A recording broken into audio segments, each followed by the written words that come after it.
There's a trigger warning for overdosing, self-harming. We'll be talking about my past issues and things that I have done, and a lot of mental health disorders and stuff like that. Like I said, there's a trigger warning, and if you will be triggered by those things, I'm just warning you, please click out. Thank you. When I was a little girl, I was back and forth with my parents. My parents were together off and on. They had a really bad addiction and alcohol problem. One time when me and my little brother, we stayed with my parents, I remember being asleep and I woke up one time to my mom screaming, right? I had ran in there and things were going down between my mom and dad, and it was really scary to watch. I was really traumatized as a kid, and I carried a lot of that anger with me growing up. They had came and they had took me and my brother away, and we had went and stayed with my mom's step grandma. But we stayed there for about 2 months, and then they came and got us again. And we went and lived with my great grandma. And after 2 years, my great grandma actually adopted my younger brother and I. My dad had come over one day and ended up telling us that my mom had passed away. And that's my mom right there. Her life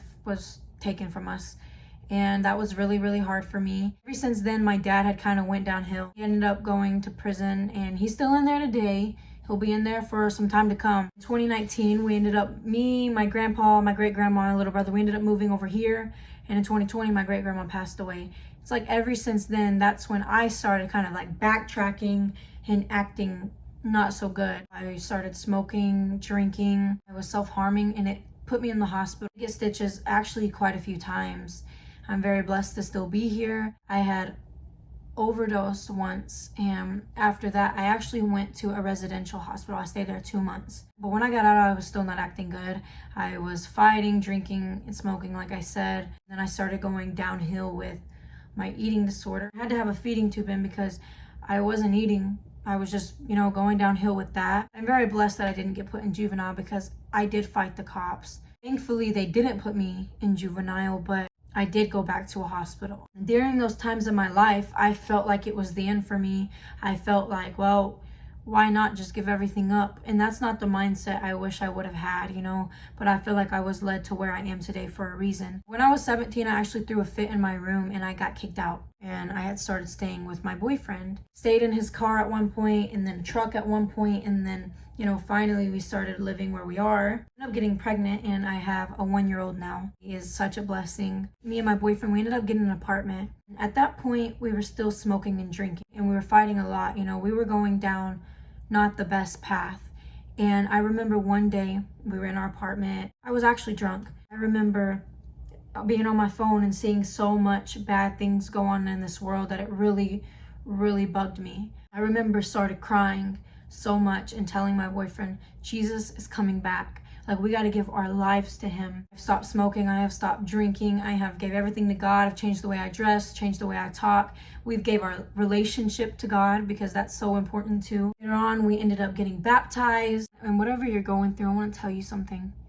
I have been in some dark places in my life where I felt like there was nowhere else to turn, that I had nobody to talk to, that things were just at the end of the road. But I'm here to tell you that it's not the end, that you don't have to give up. You are not alone, and you don't have to feel like you're alone either, because I was at a point in my life where I felt like it was the end of the road. And knowing where I am today is because I trusted in God. But I'm going to tell you that there is light at the end of the tunnel, and whatever you have done in your life, God will forgive you. There was a point in my life too where I didn't believe in God. I actually believed in Norse mythology. Yeah. And I had actually went to rituals too. And I felt like ever since then as well, that's when a lot of negative energy and darkness just felt piled on my back. Now that I'm free from that, I want to tell you that Jesus is the way. He's the only way. And I want to help you. I want to help push you through it. And know that you don't have to smoke. You don't have to drink.